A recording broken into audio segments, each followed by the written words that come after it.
It wasn't an easy environment. She was a woman, a mother. We believe that, women have got a very big role to play by influencing the people around us. They don't have to be your sister or anything else. As long as if it's a woman, we always want to come together and then discuss our issues, which bring us together.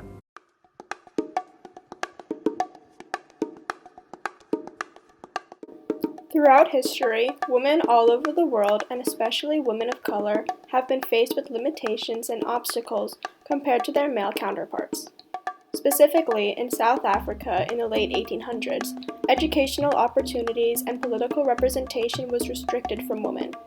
Never before had a woman graduated college, and in terms of politics, the most influential government body, the African National Congress, was controlled by men. In addition, the past laws restricted people of color in South Africa from living their lives freely. This continuous hatred and unfair treatment caused women of color to have very little rights. In a time of female suppression, Charlotte Maxeke became a voice for women throughout South Africa. She fought for women to have political rights in South Africa and was an inspiration to all. Charlotte Maxeke's actions allowed for women around the country to organize and fight for reforms in government for years to come. Charlotte Maxeke was born in Polokwane, South Africa in April of 1874. Growing up in South Africa, Maxeke persevered through the social restrictions and limitations set on women which confined them to their home and village. With the encouraging parents that Maxeke had, she was able to surpass these limitations that were set on women in society.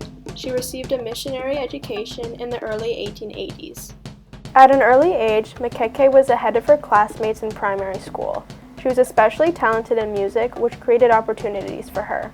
In 1891, Maxeke and her sister Katie joined the African Jubilee Choir and toured England for 2 years, performing in front of people of power, including Queen Victoria. After this tour, however, the owners of the choir left the singers on the streets of New York with no money or place to go.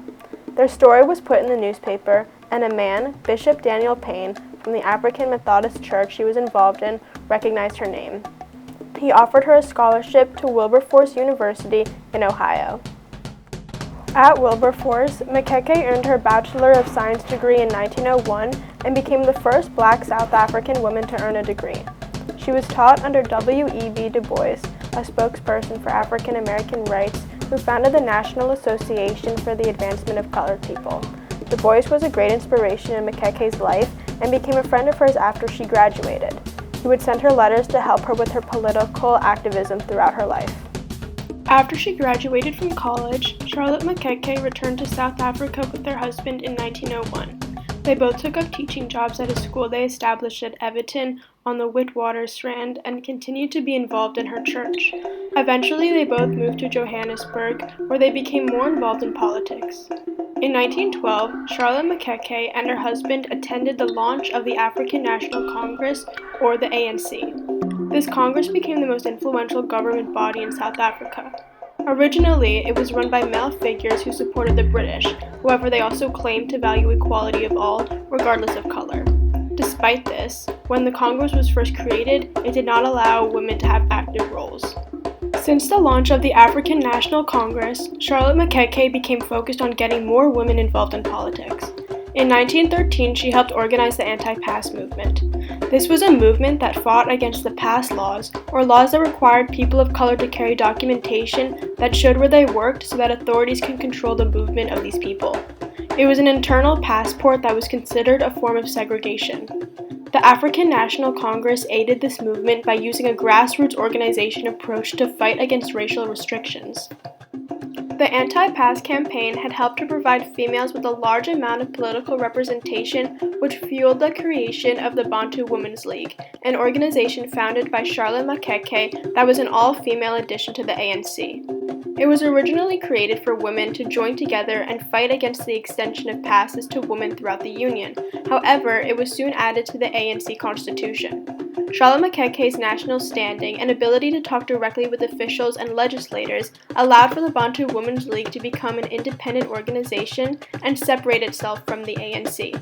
It also allowed for women in the organization to speak for themselves instead of relying on a male spokesperson. She fought, She mixed with women and other people who were in the churches. She mixed with people who worked in the community to bring everybody together to discuss the issues that are at stake with us. Charlotte Maxeke was also involved in the ANC Women's Section, an organization that began in the 1920s and was originally known as the Women's Auxiliary. It became part of the ANC after the Bantu Women's League made its separation.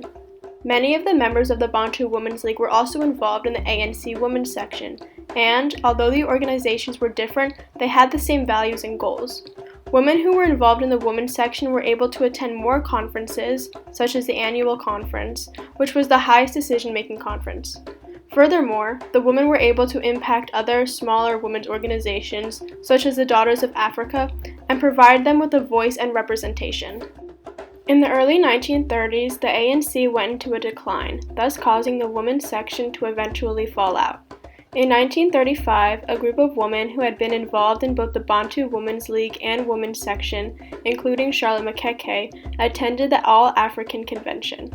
It was there that they came to the decision to relaunch a women's section in government, and, in 1937, these women created the National Council of African Women, or NCAW. It was both a political and social organization and addressed all issues regarding women.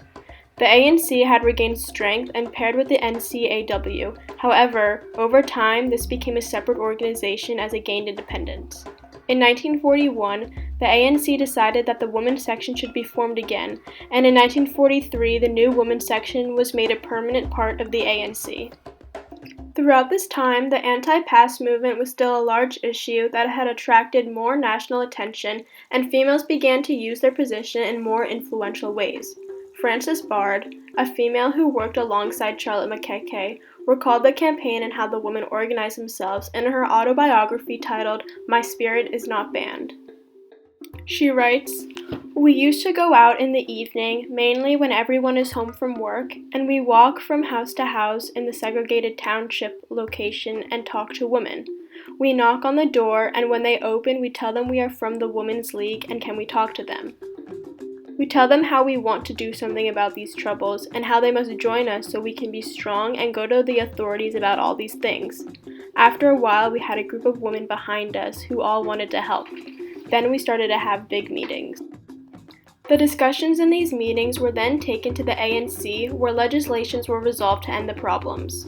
Women were now able to play major roles in creating and passing laws in South Africa. Therefore, Charlotte Maxeke fits perfectly with this year's theme of breaking barriers. She stood up for herself and people like her at a time when they were told to sit down. Charlotte Maxeke was one of the few who had the courage to stand up against the government and take risks for what she believed in.